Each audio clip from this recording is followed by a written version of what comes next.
ಮಾಜಿ ಮುಖ್ಯಮಂತ್ರಿಗಳು ಜನನಾಯಕರಾಗಿರ್ತಕ್ಕಂಥ ಸನ್ಮಾನ್ಯ ಶ್ರೀ ಸಿದ್ದರಾಮಯ್ಯನವರಿಗೆ ಈ ಸಭೆಗೆ ನಾನು ಹೃತ್ಪೂರ್ವಕವಾಗಿ ಸ್ವಾಗತವನ್ನು ಬಯಸ್ತಾ, ಅಖಿಲ ಭಾರತ ಕಾಂಗ್ರೆಸ್ ಸಮಿತಿಯ ಪ್ರಧಾನ ಕಾರ್ಯದರ್ಶಿಗಳಾದಂಥ ಸನ್ಮಾನ್ಯ ಶ್ರೀ ಕೆ ಸಿ ವೇಣುಗೋಪಾಲ್ ಅವರಿಗೆ ನಾನು ಸ್ವಾಗತವನ್ನು ಕೋರುತ್ತಾ ಇದ್ದೇನೆ.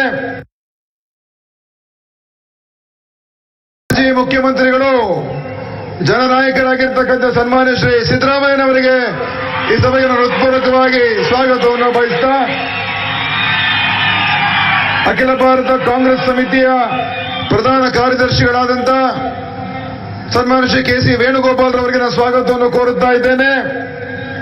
ಹಾಗೂ ನಮ್ಮ ಪಕ್ಷದ ಅಗ್ರಗಣ್ಯ ನಾಯಕರು, ಗುಲ್ಬರ್ಗಾ ಕ್ಷೇತ್ರದಿಂದ ಸೋಲಿಲ್ಲದ ಸರದಾರ ಅಂತ ಹೆಸರನ್ನ ಪಡ್ಕೊಂಡಿರ್ತಕ್ಕಂಥ ಕಾಂಗ್ರೆಸ್ಸಿನ ಲೋಕಸಭೆಯ ನಮ್ಮ ನಾಯಕರಾದಂಥ ಸನ್ಮಾನ್ಯ ಶ್ರೀ ಮಲ್ಲಿಕಾರ್ಜುನ ಖರ್ಗೆ ಅವರಿಗೆ ನಾನು ಈ ಸಭೆಗೆ ಹೃತ್ಪೂರ್ವಕವಾಗಿ ಸ್ವಾಗತವನ್ನು ಬಯಸ್ತಾ ಇದ್ದೇನೆ.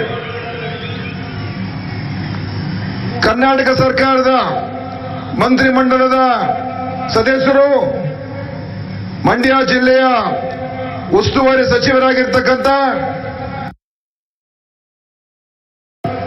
ಸನ್ಮಾನ್ಯ ಶ್ರೀ ಮಲ್ಲಿಕಾರ್ಜುನ ಖರ್ಗೆ ಅವರಿಗೆ ನಾನು ಈ ಸಭೆಗೆ ಹೃತ್ಪೂರ್ವಕವಾಗಿ ಸ್ವಾಗತವನ್ನು ಬಯಸ್ತಾ ಇದ್ದೇನೆ. ಕರ್ನಾಟಕ ಸರ್ಕಾರದ ಮಂತ್ರಿಮಂಡಲದ ಸದಸ್ಯರು, ಮಂಡ್ಯ ಜಿಲ್ಲೆಯ ಉಸ್ತುವಾರಿ ಸಚಿವರಾಗಿರ್ತಕ್ಕಂಥ ಸನ್ಮಾನ್ಯ ಶ್ರೀ ಪುಟ್ಟರಾಜು ಅವರಿಗೆ ನಾನು ಈ ಸಭೆಗೆ ಹೃತ್ಪೂರ್ವಕವಾಗಿ ಸ್ವಾಗತವನ್ನು ಬಯಸ್ತಾ ಇದ್ದೇನೆ. ಮತ್ತೊಬ್ಬರು ಇದೇ ಜಿಲ್ಲೆಯ ಉಸ್ತುವಾರಿ ಸಚಿವರು ಹಾಗೂ ಕರ್ನಾಟಕ ಸರ್ಕಾರದ ಉನ್ನತ ಶಿಕ್ಷಣ ಸಚಿವರಾಗಿರ್ತಕ್ಕಂಥ ಸನ್ಮಾನ್ಯ ಶ್ರೀ ಜಿ ಟಿ ದೇವೇಗೌಡ ಅವರಿಗೂ ಕೂಡ ನಾನು ಹೃತ್ಪೂರ್ವಕವಾಗಿ ಸ್ವಾಗತವನ್ನು ಬಯಸ್ತಾ ಇದ್ದೇನೆ.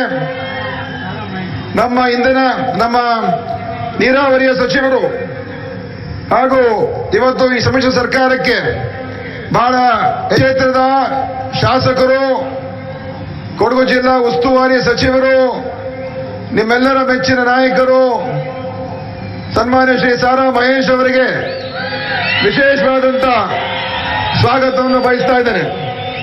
ಹಾಗೆಯೇ ವೇದಿಕೆ ಮೇಲೆ ಆಸೀನರಾಗಿರ್ತಕ್ಕಂಥ ಎಐಸಿಸಿಯ ಕಾರ್ಯದರ್ಶಿ ವಿಶ್ವನಾಥ್ ಅವರಿಗೆ ಸ್ವಾಗತವನ್ನು ಕೋರುತ್ತಾ, ಸನ್ಮಾನ್ಯ ಶ್ರೀ ಎಚ್ ಕೆ ಪಾಟೀಲ್ ಅವರಿಗೆ ಸ್ವಾಗತವನ್ನು ಕೋರುತ್ತಾ, ಡಾಕ್ಟರ್ ಮಹದೇವಪ್ಪನವರಿಗೂ ಸ್ವಾಗತವನ್ನು ಕೋರುತ್ತಾ, ಹಾಗೇನೆ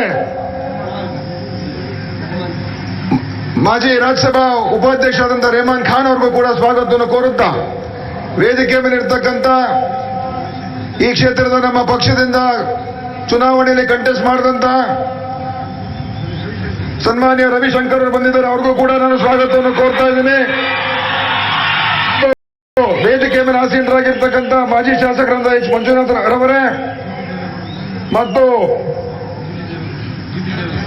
ವೇದಿಕೆ ಮೇಲೆ ಇರ್ತಕ್ಕಂಥ ಎರಡೂ ಪಕ್ಷದ ಇದು ಹೊಸ ಅನುಭವ, ಕಾಂಗ್ರೆಸ್ ಮತ್ತು ಜೆಡಿಎಸ್ ಎರಡೂ ಪಕ್ಷದ ಜಿಲ್ಲಾ ಅಧ್ಯಕ್ಷರುಗಳೇ, ಎರಡೂ ಪಕ್ಷದ ಪದಾಧಿಕಾರಿಗಳೇ, ಎರಡೂ ಪಕ್ಷದ ಎಲ್ಲ ಮುಖಂಡರುಗಳೇ, ಕಾರ್ಯಕರ್ತರೇ, ಈ ಸಭೆಗೆ ಬಂದಿರತಕ್ಕಂಥ ಎಲ್ಲ ಆತ್ಮೀಯ ಸಹೋದರ ಸಹೋದರಿಯರೇ ಮತ್ತು ಮಾಧ್ಯಮದ ಮಿತ್ರರೇ, ಬಹುಶಃ ಕೆಆರ್ ನಗರ ಇವತ್ತು ಒಂದು ಇತಿಹಾಸ ಸೃಷ್ಟಿ ಮಾಡ್ತಾ ಇದೆ. ಕಾಂಗ್ರೆಸ್ ಮತ್ತು ಜೆಡಿಎಸ್ ಒಂದಾಗಿ ಕರ್ನಾಟಕ ರಾಜ್ಯದಲ್ಲಿ ನಾವು ಮೈತ್ರಿಯನ್ನು ಮಾಡಿಕೊಂಡು ಸನ್ಮಾನ್ಯ ರಾಹುಲ್ ಗಾಂಧಿ ಅವರ ಮತ್ತು ಮಾನ್ಯ ದೇವೇಗೌಡರ ಒಂದು ನಾಯಕತ್ವದಲ್ಲಿ ಏನೋ ಒಂದು ತೀರ್ಮಾನ ಆಯಿತು. ಈ ದೇಶದಲ್ಲಿ ಇವತ್ತಿರ್ತಕ್ಕಂಥ ಒಂದು ಸರ್ಕಾರ ಏನಿದೆ, ಮೋದಿಯವರ ನೇತೃತ್ವದ ಸರ್ಕಾರ, ಆ ಸರ್ಕಾರವನ್ನ ಇವತ್ತು ತೆಗೆಯತಕ್ಕಂಥದ್ದು ಅನಿವಾರ್ಯ ಆಗಿದೆ. ದೇಶದ ಭವಿಷ್ಯದ ದೃಷ್ಟಿಯಿಂದ, ದೇಶದ ಅಳಿವು ಉಳಿವು ಪ್ರಶ್ನೆ ಆಗಿರೋದ್ರಿಂದ ಜಾತ್ಯತೀತ ಶಕ್ತಿಗಳು ಒಂದಾಗಿ ಹೋರಾಟ ಮಾಡ್ತಕ್ಕಂಥದ್ದು ಇವತ್ತು ನಾವು ಮಾಡಲೇಬೇಕಾಗಿದೆ ಅಂತ ಹೇಳಿ ಮಾನ್ಯ ರಾಹುಲ್ ಗಾಂಧಿ ಅವರು ಹಾಗೂ ಮಾನ್ಯ ದೇವೇಗೌಡರು ಈ ಒಂದು ತೀರ್ಮಾನವನ್ನು ತಗೊಂಡಿದ್ದಾರೆ. ಆದ್ರಿಂದ ಇವತ್ತು ರಾಜ್ಯದಲ್ಲಿ ನಾವು ಎರಡೂ ಪಕ್ಷಗಳು ಒಟ್ಟಿಗೆ ಸೇರಿ ಇವತ್ತು ಸರ್ಕಾರ ನಡೆಸ್ತಾ ಇದ್ದೀವಿ ಮತ್ತು ಈ ಚುನಾವಣೆಯನ್ನು ಒಟ್ಟಿಗೆ ಎದುರಿಸ್ತಾ ಇದ್ದೀವಿ. ಎಲ್ಲ ಕಡೆ ಬಹಳ ಒಳ್ಳೆಯ ವಾತಾವರಣ ನಿರ್ಮಾಣ ಆಗಿದೆ. ಇವತ್ತು ಯಾವ ರೀತಿಯಾಗಿ ನಮಗೆ ಎಲ್ಲ ಕಡೆ ಹೋದಾಗ ಇವತ್ತು ಬೆಳಗ್ಗೆ ಕೋಲಾರ ಕ್ಷೇತ್ರದಲ್ಲಿ, ಚಿತ್ರದುರ್ಗ ಕ್ಷೇತ್ರದಲ್ಲಿ, ಈಗ ಕೆಆರ್ ನಗರ ಕ್ಷೇತ್ರದಲ್ಲಿ ನೋಡಿದ್ರೆ, ಮಂಡ್ಯ ಕ್ಷೇತ್ರದಲ್ಲಿ ನೋಡಿದ್ರೆ ಇವತ್ತು ಈ ಒಂದು ಮೈತ್ರಿಗೆ ಕರ್ನಾಟಕದಲ್ಲಿ 28ರಲ್ಲಿ 22, 23 ಕಡ್ಡಾಯವಾಗಿ ಗೆದ್ದೇ ಗೆಲ್ತೀವಿ ಅಂತ ಒಂದು ವಾತಾವರಣ ಇವತ್ತು ರಾಜ್ಯದಲ್ಲಿ ನಿರ್ಮಾಣ ಆಗಿದೆ. ಅದಕ್ಕೆ ನಿಮ್ಮೆಲ್ಲರ ಆಶೀರ್ವಾದ ಇವತ್ತು ಬೇಕಾಗಿದೆ. ಇವತ್ತು ಮೋದಿಯವರ ಸರ್ಕಾರ ಬಂದಾಗಿದೆ. 5 ವರ್ಷ ಅವ್ರು ಏನ್ ಕೆಲಸ ಮಾಡಿದ್ದಾರೆ ನಾವೆಲ್ಲ ನೋಡಿದ್ದೇವೆ. ಏನ್ ಕೆಲಸ ಮಾಡಿದ್ದಾರೆ ನಮ್ಗೆ ಯಾರಿಗೂ ಕೂಡ ಗೊತ್ತಾಗ್ತಾ ಇಲ್ಲ. ಇವತ್ತು ಖುದ್ದು ಮೋದಿಯವರು ಕೂಡ ಬಂದ್ರೆ ಅವ್ರು ಎಲ್ಲೇ ಭಾಷಣ ಮಾಡಲಿ, ಮೊನ್ನೆ ಮೈಸೂರಲ್ಲೂ ಕೂಡ ಭಾಷಣ ಮಾಡಿದ್ರು. ಆದ್ರೆ ಅವರ ಭಾಷಣದಲ್ಲಿ ಎಲ್ಲೂ ಕೂಡ ನಾನು 5 ವರ್ಷದಲ್ಲಿ ಈ ತರ ಸಾಧನೆ ಮಾಡಿದ್ದೀನಿ, 5 ವರ್ಷದಲ್ಲಿ ಜನರಿಗೆ ಈ ತರ ಕೊಡುಗೆ ಕೊಟ್ಟಿದ್ದೇನೆ, 5 ವರ್ಷ ನಾನು ಏನು ಮಾತನ್ನ ಕೊಟ್ಟಿದ್ದೆ ಅದನ್ನು ಉಳಿಸ್ಕೊಂಡಿದ್ದೀನಿ ಅಂತ ಹೇಳ್ತಕ್ಕಂಥ ಒಂದು ಮಾತು ಕೂಡ ನರೇಂದ್ರ ಮೋದಿ ಅವರ ಬಾಯಿಂದ ಬರ್ತಾ ಇಲ್ಲ. ಕೇವಲ ಟೀಕಾ ಪ್ರಹಾರ ಮಾಡ್ತಕ್ಕಂಥದ್ದು ಮತ್ತು ಭಾವನಾತ್ಮಕ ವಿಚಾರಗಳು ವ್ಯಕ್ತಪಡಿಸ್ತಕ್ಕಂಥದ್ದು ಮತ್ತು ಸುಳ್ಳು ಆರೋಪಗಳು ಮಾಡಿ ಜನರಿಗೆ ಇವತ್ತಿನ ದಿವಸ ಭ್ರಮೆಯಲ್ಲಿ ಇಡ್ತಕ್ಕಂಥ ಪ್ರಯತ್ನ ಮಾಡ್ತಾ ಇದ್ದಾರೆ. ಆದ್ರೆ ಇವತ್ತು ದೇಶಕ್ಕೋಸ್ಕರ ನಾವು ಹೊಸ ಸರ್ಕಾರ ರಚನೆ ಮಾಡ್ತಕ್ಕಂಥದ್ದು ಅನಿವಾರ್ಯ ಆಗಿದೆ. ದೇಶದಲ್ಲಿ ಇವತ್ತು ದ್ವೇಷ, ಹಿಂಸೆ, ವ್ಯತ್ಯಾಸಗಳ ಸೃಷ್ಟಿ ಮಾಡ್ತಕ್ಕಂಥ ಒಂದು ಸರ್ಕಾರ ಏನಿದೆ, ಪ್ರಜಾಪ್ರಭುತ್ವವನ್ನು ಕಗ್ಗೊಲೆ ಮಾಡ್ತಕ್ಕಂಥ ಸರ್ಕಾರ ಇವತ್ತು ದೇಶದಲ್ಲಿ ನಿರ್ಮಾಣ ಆಗಿದೆ. ಅದಕ್ಕೆ ನಮ್ಮೆಲ್ಲರ ಒಂದು ಪ್ರಯತ್ನ ಏನಂತ ಹೇಳಿದ್ರೆ ಬಿಜೆಪಿಯನ್ನ ತೆಗಿಬೇಕು, ಹೊಸ ಸರ್ಕಾರ ರಚನೆ ಆಗಬೇಕು, ಜನರ ಪರವಾಗಿ, ರೈತರ ಪರವಾಗಿ, ಯುವಕರ ಪರವಾಗಿ, ಮಹಿಳೆಯರ ಪರವಾಗಿ ಕೆಲಸ ಮಾಡ್ತಕ್ಕ ಸರ್ಕಾರ ಬೇಕಾಗಿದೆ. ಅದನ್ನ ತರ್ತಕ್ಕಂಥ ಇವತ್ತು ಪ್ರಯತ್ನ ಮಾಡಬೇಕು. ಇವತ್ತು ಕಾಂಗ್ರೆಸ್ ಮತ್ತು ಜೆಡಿಎಸ್ ಹಿಂದೆ ಸಿದ್ದರಾಮಯ್ಯ ಅವರು ಮುಖ್ಯಮಂತ್ರಿಗಳಾಗಿದ್ದಾಗ ರೈತ ಪರ ಕಾರ್ಯಕ್ರಮ ತಗೊಂಡ್ರು, ಹಲವಾರು ಯೋಜನೆಗಳು ಮಾಡಿದ್ರು. ರೈತರಿಗೆ ಸಂಕಷ್ಟ ಬಂದಾಗ ರೈತರ ಸಾಲ ಮನ್ನಾ ಮಾಡಿ ಸುಮಾರು 2200 ಕೋಟಿ ರೂಪಾಯಿ ಅಷ್ಟು ಸಾಲ ಮನ್ನಾ ಮಾನ್ಯ ಸಿದ್ದರಾಮಯ್ಯ ಅವರ ನೇತೃತ್ವದಲ್ಲಿ ಅವತ್ತಿನ ದಿವಸ ತೀರ್ಮಾನ ಆಯ್ತು.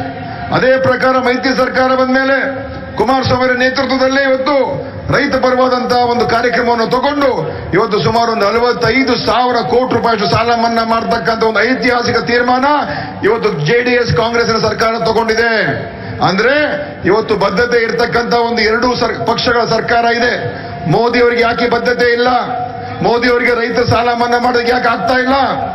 ಕಳೆದ 5 ವರ್ಷದಲ್ಲಿ ಇವತ್ತು ಅವರು ಸಾಲ ಮನ್ನಾ ಮಾಡಿರ್ತಕ್ಕಂಥದ್ದು ಶ್ರೀಮಂತರಿಗೋಸ್ಕರ, ಉದ್ದಿಮೆಗಾರರಿಗೋಸ್ಕರ ಸುಮಾರು 5 ಲಕ್ಷ ಕೋಟಿಯಷ್ಟು ಸಾಲ ಮನ್ನಾ ಮಾಡಿದ್ದಾರೆ. ಅದೇ ರೈತ ಸಾಲ ಮನ್ನಾ ಮಾಡಿದ್ರೆ ಅದು ಒಪ್ಕೊಳ್ತಾ ಇಲ್ಲ. ಅದರಿಂದ ಇವತ್ತಿನ ಹೆಚ್ಚು ಭಾಷಣ ಮಾಡ್ತಾನೆ. ಈ ಐತಿಹಾಸಿಕ ಒಂದು ಕಾರ್ಯಕ್ರಮ, ಸಮಾವೇಶ ಇಡೀ ರಾಜ್ಯಕ್ಕೆ ಸಂದೇಶ ಕೊಡ್ತಾ ಇದೆ. ಕಾಂಗ್ರೆಸ್ ಜೆಡಿಎಸ್ ಒಂದಾಗಿದೆ. ಈ ಚುನಾವಣೆ ನಾವು ಎದುರಿಸ್ತೀವಿ, ಗೆಲ್ತೀವಿ, ದೇಶದಲ್ಲಿ ಹೊಸ ಸರ್ಕಾರ ರಚನೆ ಮಾಡ್ತೀವಿ, ರಾಹುಲ್ ಗಾಂಧಿ ಅವರನ್ನ ದೇಶದ ಪ್ರಧಾನಮಂತ್ರಿ ಮಾಡ್ತೀವಿ ಅಂತ ಒಂದು ಸಂದೇಶವನ್ನ ಇವತ್ತು ಈ ಒಂದು ಐತಿಹಾಸಿಕ ಒಂದು ಸಮಾವೇಶ ಕೊಟ್ಟಿದೆ ಅಂತ ಈ ಸಂದರ್ಭದಲ್ಲಿ ಹೇಳಿ ತಮ್ಗೆಲ್ಲರೂ ಕೂಡ ಮತ್ತೊಮ್ಮೆ ಸ್ವಾಗತವನ್ನು ಬಯಸಿ ನನ್ನ ಮಾತನ್ನು ಮುಗಿಸ್ತೇನೆ. ಜೈ ಹಿಂದ್, ಜೈ ಕರ್ನಾಟಕ, ನಮಸ್ಕಾರ.